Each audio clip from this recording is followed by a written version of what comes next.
Bien, pues vamos a comenzar la escuela bíblica. Fundamentos básicos para la vida cristiana. Lección 18, apartado 16.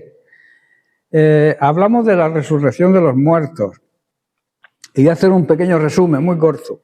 Decíamos que hay tres aspectos de la resurrección que necesitamos saber y conocer. Primero, la resurrección de Jesús, que habla del pasado, que ya la estudiamos. También de la resurrección espiritual del creyente en Cristo, que habla del presente. Cuando nos convertimos, estamos muertos en nuestros delitos, en nuestros pecados, y resucitamos a una nueva vida al convertirnos. Y luego, que es la que estamos tratando, la resurrección final de todos los que están en sus tumbas, que habla de futuro. La resurrección futura y final de todos aquellos que ahora mismo están en sus tumbas. Y hablábamos de una voz que despierta eternidades. En Juan capítulo 5, versículos 28 al 29 se nos explica muy bien. Y aquí el Señor nos confronta con una verdad solemne. La resurrección es universal, pero el destino no lo es. No todos irán al mismo sitio, al mismo lugar. En este pasaje vemos dos caminos y dos destinos. Resurrección de vida, fruto de una vida transformada por Dios y por el Espíritu Santo, donde nuestras obras van a reflejar una fe viva y activa. Y luego estará la resurrección también, pero de condenación, consecuencia de rechazar la verdad y vivir en esta tierra, en esta vida, de espaldas e ignorando a Dios. Ahora, hay ciertas consideraciones sobre la resurrección futura y el juicio. El día de la resurrección futura es el día de la recompensa. Seremos bienaventurados y seremos recompensados. Entender esta verdad y aplicarla a nuestra vida nos trae una recompensa grande y maravillosa, y también una manera de reaccionar. Por el contrario, no entenderla y no aplicarla también nos trae una recompensa, pero una recompensa terrible. La paga del pecado es muerte, o sea, condenación eterna. La siguiente consideración hablaba de razones para la enseñanza sobre el tribunal de Cristo.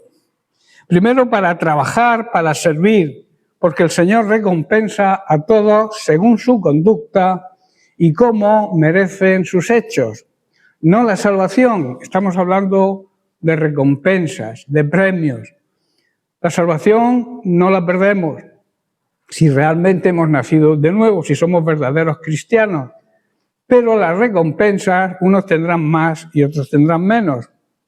Nada en nuestra vida pasa para Dios desapercibido.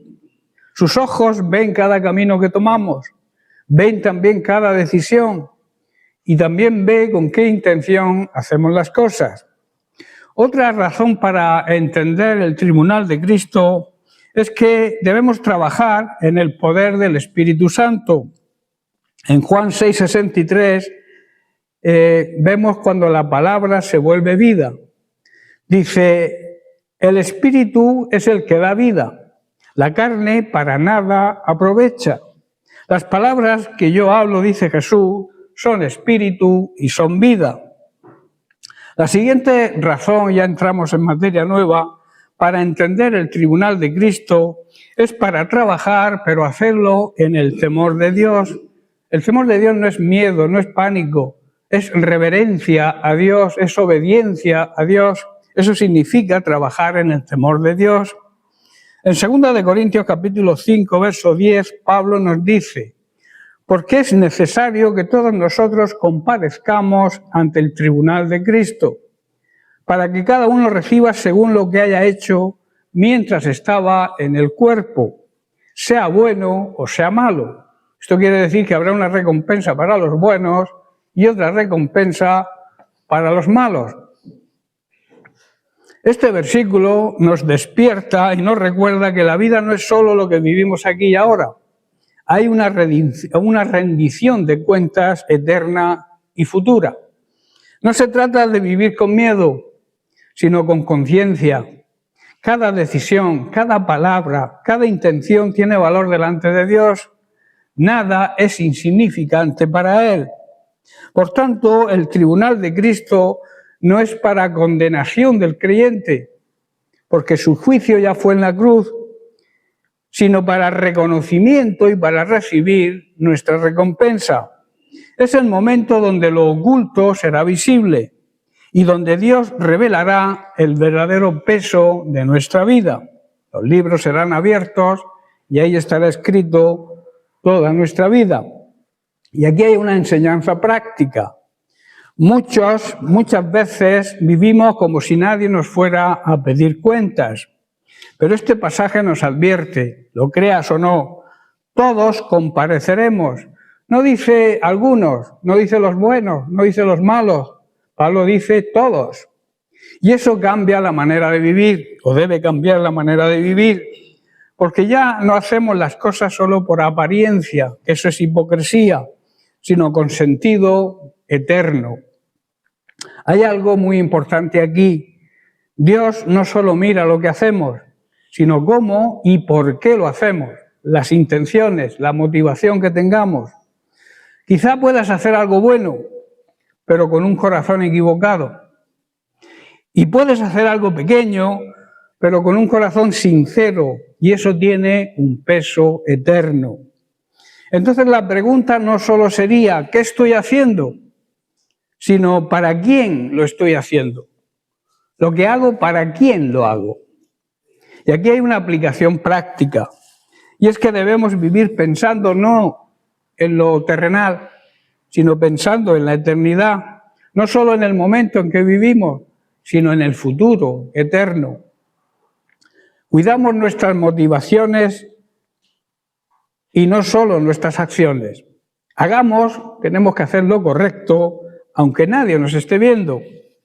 Un día estaremos delante de Cristo y en ese día no importará lo que el mundo diga de nosotros. No le va a importar al Señor lo que el mundo diga, nuestros vecinos, nuestros compañeros, el mundo que nos rodea no va a importar, sino lo que Dios vio en nosotros.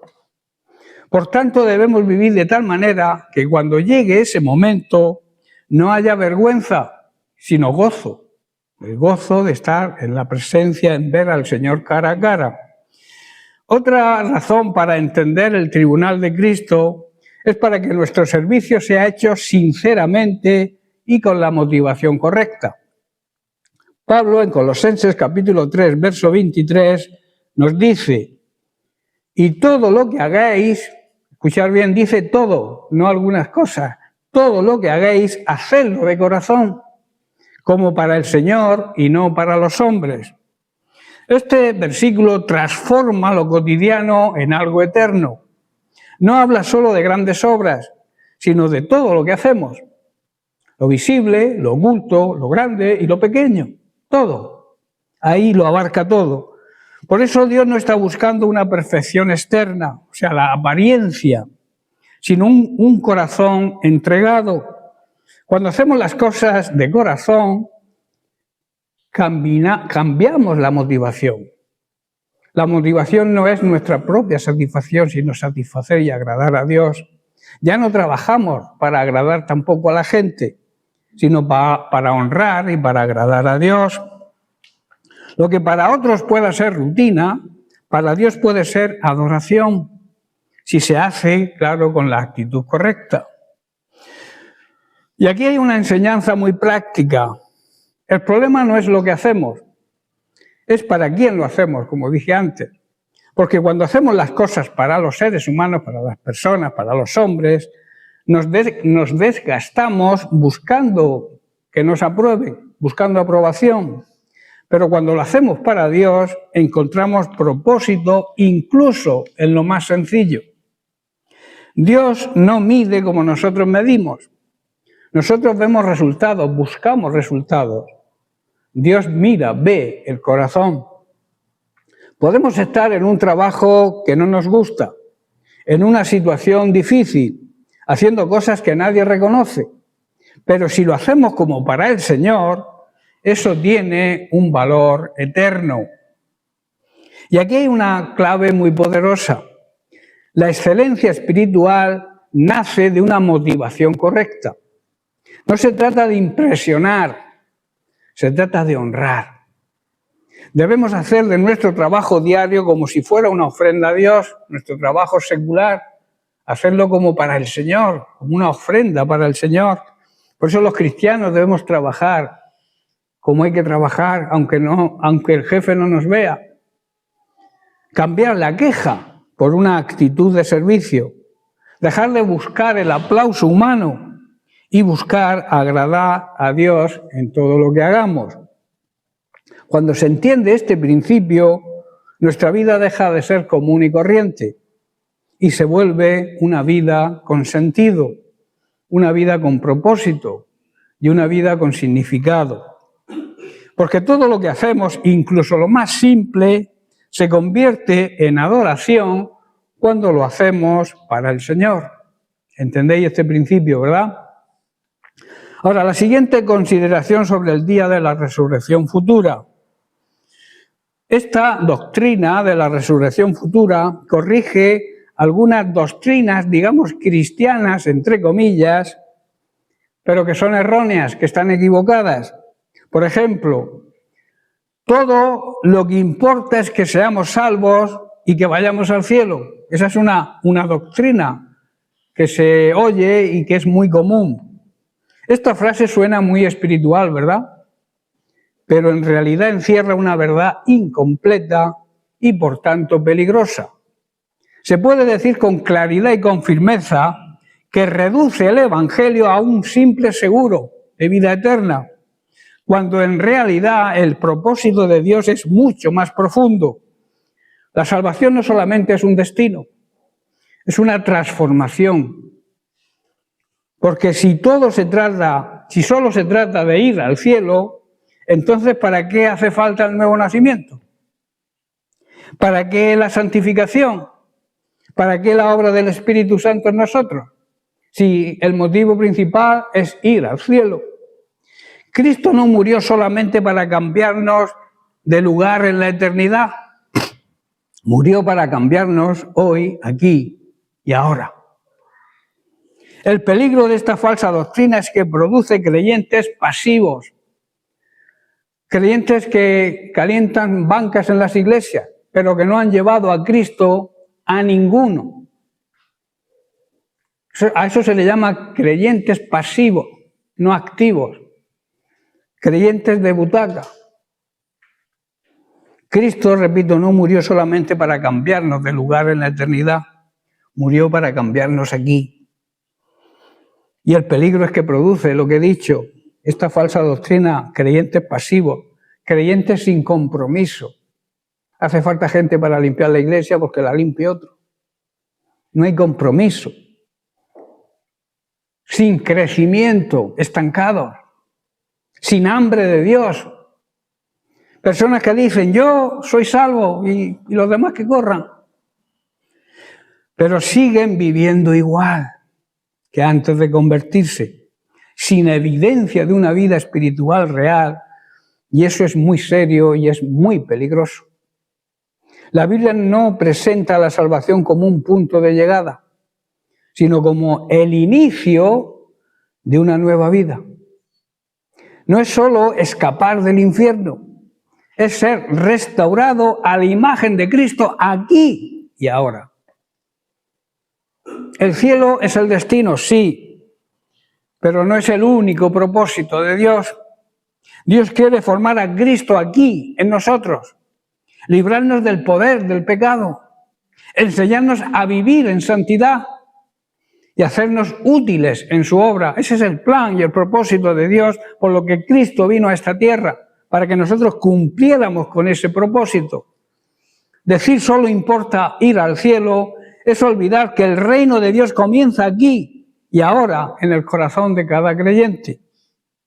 Porque el verdadero salvo no solo piensa en dónde irá, sino en cómo vive mientras camina hacia ese lugar. No somos salvos por obras, pero cuando somos salvos, las obras cuentan. No sé si entendéis. La consecuencia de ser salvos son nuestras buenas obras. Por eso, aunque no seamos salvos por obras, si hemos nacido de nuevo, las obras cuentan. Todos seremos iguales en el cielo, otra doctrina. Falsa, por cierto. Esta afirmación, aunque suena humilde y hasta bonita, no es del todo bíblica. En un sentido lo seremos, sí, pero no solo habrá recompensa, sino también pérdida de recompensa. Conviene aclarar esto de una manera bíblica para que lo entendamos. Es verdad que todos los redimidos estaremos en la misma salvación. Todos los que hemos nacido de nuevo hemos aceptado a Cristo. Tenemos la misma salvación. Estamos bajo la misma gracia y disfrutando del mismo Señor. Nadie será más salvo que otro. Esto en cuanto a la redención, a la salvación. Todos estaremos en Cristo y eso nos iguala en cuanto a la redención. Pero las Sagradas Escrituras también enseñan algo que muchos pasan por alto. Habrá diferencia en recompensa, habrá responsabilidad diferente y también habrá gloria diferente. No todos habrán vivido de la misma manera en esta tierra, ¿verdad? Unos serán más fieles que otros. No todos habrán sido fieles en lo poco. No todos habrán negado su carne, ni servido con la misma entrega. Y Dios, que es justo, es amor, pero también es justo, esto no lo va a pasar por alto. Si mereces recompensa, no estoy hablando de salvación, tendrás tu recompensa, tu premio. Un hijo, en lo natural, es un hijo, lo amamos, lo queremos, no deja de ser hijo. Pero cuando se porta bien, a veces le hacemos regalos, ¿verdad? Pues eso es lo que hace Dios con nosotros. La salvación es un regalo, eso sí, para todos. Pero las recompensas están ligadas a nuestra fidelidad. El problema de esta idea, que todos seremos iguales, es que sin darse cuenta apaga el sentido de la responsabilidad espiritual. Dejamos de ser responsables. Si todo da igual, ¿para qué me voy a esforzar? ¿Verdad? Si todo da igual, ¿para qué me voy a congregar? Si todo da igual, ¿para qué pagar el precio? Si todo da igual, ¿para qué murió Cristo en la cruz? La palabra de Dios nos muestra que nuestras obras serán probadas, que hay coronas, ¿verdad? Que hay galardones y que algunos recibirán más que otros. No por mérito humano, sino por haber respondido a la gracia de Dios con fidelidad. Eso sí, hay que decirlo con claridad. En el cielo no habrá envidias porque alguien tenga una recompensa más que el otro. Allí no hay envidia. Tampoco habrá tristeza, ni comparación carnal. A este le has dado más que a mí. No, eso desaparece en el cielo. Todo será perfecto y cada uno estará plenamente satisfecho con la justicia perfecta de Dios, con lo que ha recibido según su fidelidad. ¿Estáis entendiendo? No habrá envidias, no habrá comparaciones. Le has dado más a fulanico que a mí. Eso desaparece, eso existe aquí en la tierra, pero en el cielo no. Dios no solo salva, Dios también recompensa. Por eso el creyente no debe vivir diciendo, con tal de llegar, ¿verdad? Sino, Señor, quiero llegar haciendo y siendo fiel en todo. Porque no se trata solo de estar en el cielo, sino de cómo llegamos delante de Dios. Puedes vivir como quieras y quedarte sin castigo. O sea, otra de las enseñanzas, doctrinas falsas que se escuchan. La gracia es gratis, ¿verdad? Pero la gracia no es barata. Costó, ¿verdad? Costó la sangre de Cristo. Esa idea de que puedes vivir como quieras y quedarte sin castigo no es el Evangelio. Es una distorsión peligrosa de la gracia. La gracia de Dios no es un permiso, no es licencia para pecar. Es poder para dejar el pecado. Cuando una persona entiende mal la gracia, la convierte en una excusa para vivir sin temor de Dios, para vivir sin santidad, para vivir sin compromiso, para vivir sin transformación. Pero eso no es libertad, eso es un engaño de Satanás. Porque la salvación y la gracia verdadera no solo perdona, también nos transforma. Si alguien dice, puedo vivir como quiera, lo que está mostrando no es libertad, sino que aún no ha comprendido la obra de Cristo en su corazón.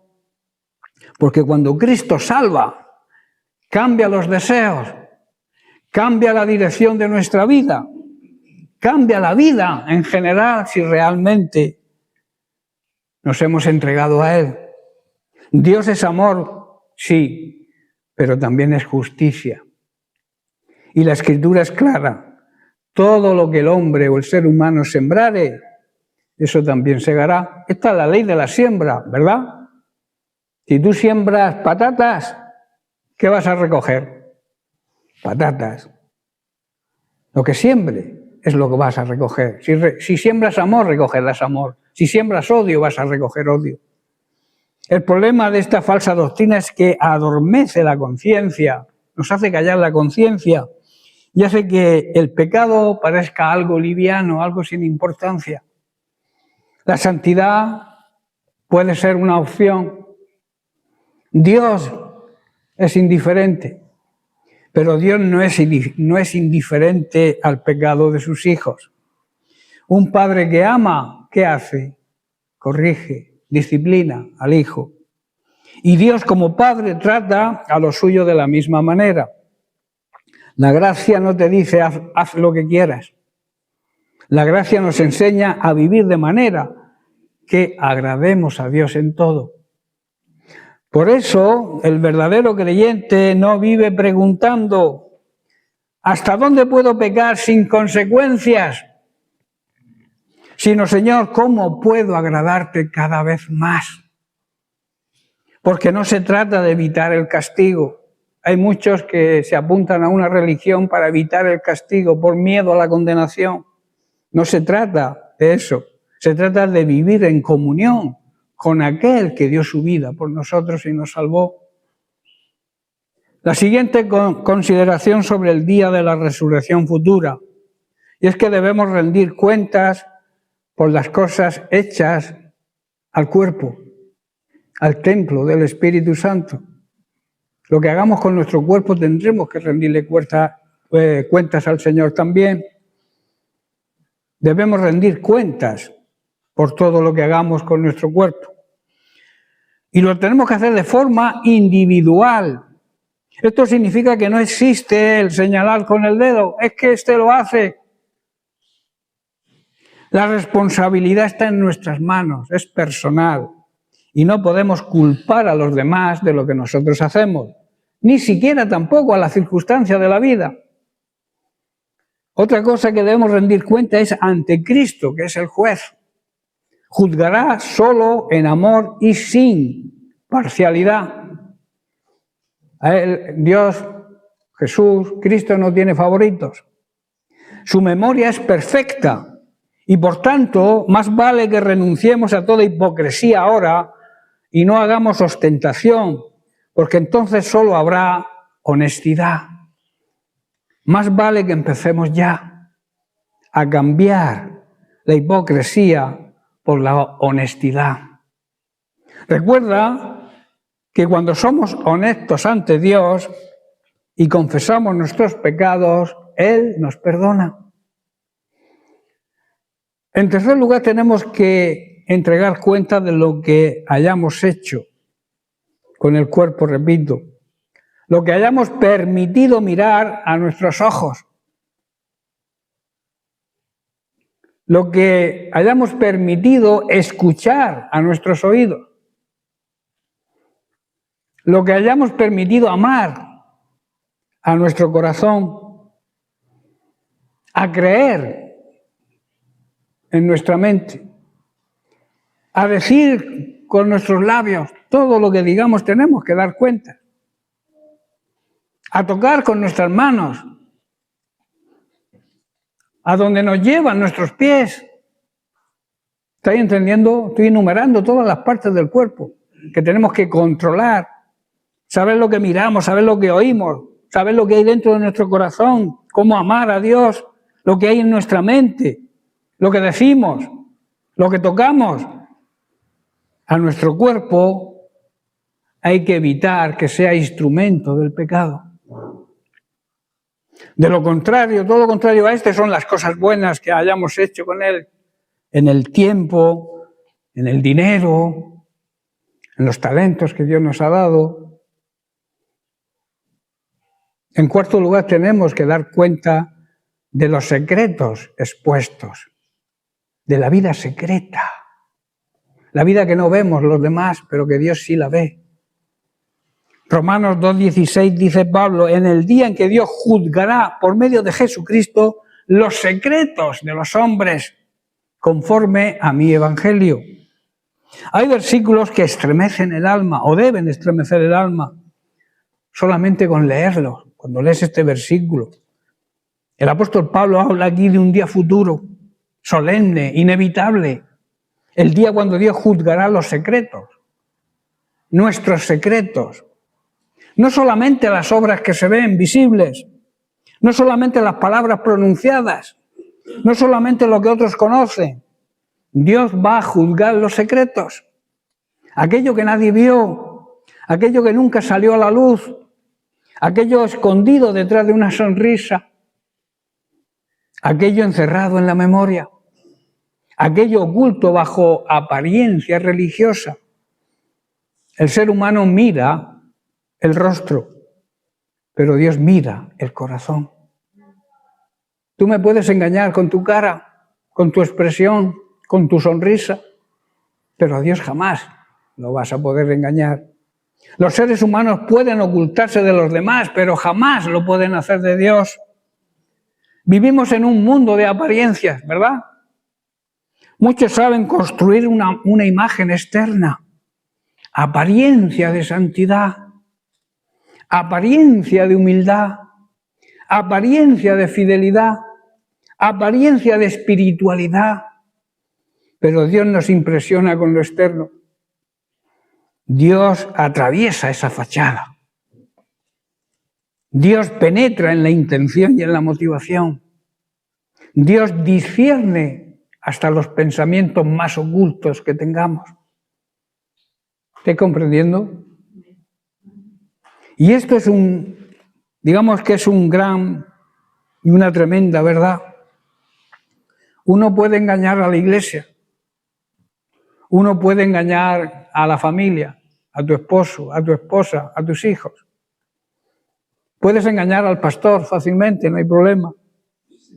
Puedes engañar incluso a ti mismo, pero nunca podrás engañar a Dios. Porque delante de Él todo está desnudo y descubierto. Aquello que se escondió durante años, Dios lo vio desde el primer instante.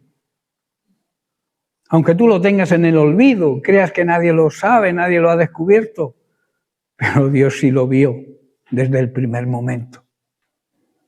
Los secretos revelan lo que realmente somos. Digamos que los secretos son la radiografía del alma, porque la verdadera condición espiritual no aparece solamente en público, sino en privado, en lo secreto. Lo que somos cuando nadie nos mira, eso va a revelar quiénes somos realmente. Hay personas que parecen gigantes delante de la gente, pero son débiles delante de Dios en lo secreto. Y otros quizás son desconocidos en la tierra, insignificantes, pero son gigantes delante de Dios en la intimidad. Dios escucha las conversaciones del corazón, ve las luchas silenciosas, conoce las motivaciones ocultas. Y esto tiene, digamos, dos lados, una moneda con dos caras. Por un lado, produce temor, ¿verdad? Pero también al cristiano verdadero le trae consuelo, porque el mismo Dios que ve el pecado escondido, el pecado que se quiere ocultar, también ve las lágrimas escondidas, también ve las oraciones silenciosas, también ve las batallas internas, las heridas que nadie conoce, la fidelidad en lo secreto. Hay recompensa que los hombres nunca nos darán, pero Dios sí dará, porque Él ve lo que nadie ve. ¿Estáis entendiendo? El juicio será por medio de Jesucristo. Hemos leído, Pablo dice algo solemne, Dios juzgará por Jesucristo. Cristo no solamente es Salvador, muy bonito decir que Cristo es mi Salvador, pero tienes que aprender a decir, Cristo va a ser mi juez, el que me juzgará. El mismo Jesús que fue rechazado, escupido y crucificado, un día se sentará con autoridad absoluta. Aquellas manos perforadas por los clavos serán manos de juicio. Y entonces toda lengua confesará que Él es el Señor. Muchos hoy ignoran a Cristo. Otros se burlan de los cristianos. El otro día oí en televisión que somos muy pesados. Otros lo postergan. Ya me convertiré. Otros juegan con el Evangelio. Pero llegará el día donde ya no habrá excusas ni máscaras, ni ninguna otra oportunidad. La puerta se cerrará, el último tren pasará. Por eso hay que tener en cuenta que el Evangelio no solamente salva, también debe confrontar, nos confronta. Pablo dice, conforme a mi Evangelio. El verdadero Evangelio no solamente habla de bendición, también habla de nuestra responsabilidad delante de Dios. Hoy se predica muchas veces un Evangelio, digamos, aguado, superficial, un Cristo sin cruz, una gracia pero sin arrepentimiento, una fe pero sin haber sido transformados. Pero el Evangelio nos confronta lo que hay en nuestro corazón. Nos recuerda que un día compareceremos delante de Dios y esa verdad debe producir en nosotros reverencia, santidad, temor de Dios, sinceridad espiritual. El creyente no debe vivir escondido, porque el creyente debe vivir en luz. La luz no se esconde.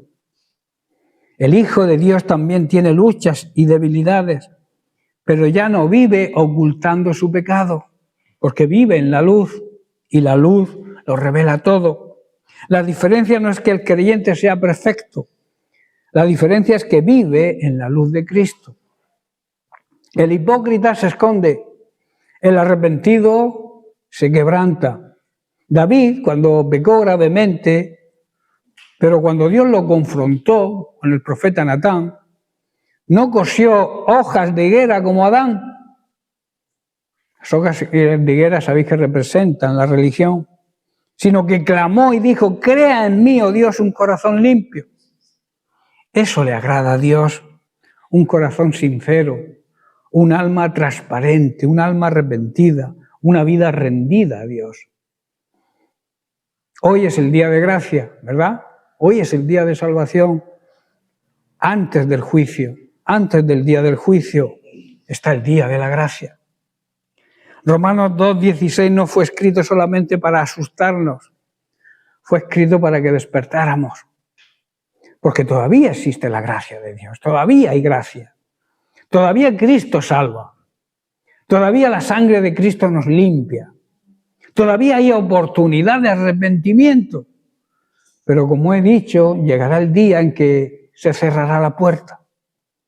Qué tragedia será para muchos descubrir demasiado tarde que Dios veía todo mientras ellos pensaban vivir ocultos. Pero qué bendición para aquel que viene hoy a Cristo con sinceridad y con humildad. Porque la sangre de Jesús puede limpiar incluso los secretos más ocultos, más oscuros del corazón humano. Como conclusión a este tema, decir que llegará el día cuando los secretos serán revelados. Y en ese día no va a importar la fama que tengas, los éxitos que hayas conseguido, la posición que hayas tenido o que tengas en ese momento, la apariencia, el reconocimiento humano. Todo eso no va a valer. Solo va a importar una cosa: haber sido hallados en Cristo. Por eso debemos vivir delante de Dios con un corazón limpio y sincero, no escondiéndose, no aparentando, no viviendo una doble vida, porque Dios que un día juzgará los secretos es el mismo Dios que hoy nos ofrece la gracia, su misericordia, su amor y una oportunidad para cambiar. Amén. No solo lo que hayamos hecho será expuesto, sino el porqué, es decir, nuestros motivos serán revelados. Y quiero concluir, para dejarlo aquí, y empezar la semana que viene profundizando en este tema, que no debemos juzgar a nadie antes de tiempo. Antes, a veces prejuzgamos, juzgamos sin tener los suficientes datos, ni saber perfectamente que lo que estamos juzgando es la realidad de lo que está pasando. Por eso en 1 Corintios 4:5, voy a leer este versículo y lo vamos a dejar aquí, dice que no juzguemos nada antes de tiempo, hasta que venga el Señor, el cual aclarará. El Señor es el que lo va a aclarar todo. También lo oculto de las tinieblas, y manifestará las intenciones de los corazones. Ante Dios, que es la luz, todo esto va a ocurrir ante Cristo. Y entonces, dice, cada uno recibirá su alabanza de parte de Dios. Qué tremenda conclusión, que Dios nos alabe, ¿verdad? Que cuando nos mantengamos firmes, cuando no juzguemos antes del tiempo, hasta que venga el Señor y lo aclare todo, aclare también lo oculto del pecado, las tinieblas, la ignorancia de Dios, y que manifieste las intenciones reales del corazón, entonces cada uno de nosotros vamos a recibir la alabanza de Dios. Qué tremendo, ¿verdad? El apóstol Pablo está hablando aquí a una iglesia que había aprendido a comparar, a criticar y a levantar juicios humanos. Unos decían, yo soy de Pablo, y el otro decía, yo soy de Apolos. Otros exaltaban hombres y menospreciaban a otros. Y Pablo les recuerda una verdad solemne, y os dejo con esto. El juicio final no le pertenece al hombre, al ser humano. El juicio final le pertenece a Dios. Fácilmente el ser humano juzga por apariencia. Vemos un momento y creemos conocer toda la historia. Eso ocurre. Vemos un indicio y ya deducimos toda la historia. Pero Pablo nos dice que el juicio no le pertenece al ser humano, a nosotros, le pertenece a Dios. Vemos una caída y creemos conocer el corazón de la persona. Vemos un resultado externo y pensamos que entendemos los caminos de Dios. Pero hay cosas que solamente el Señor conoce. ¿Amén? Bien, pues lo dejamos aquí y seguiremos la semana que viene. Que Dios le bendiga.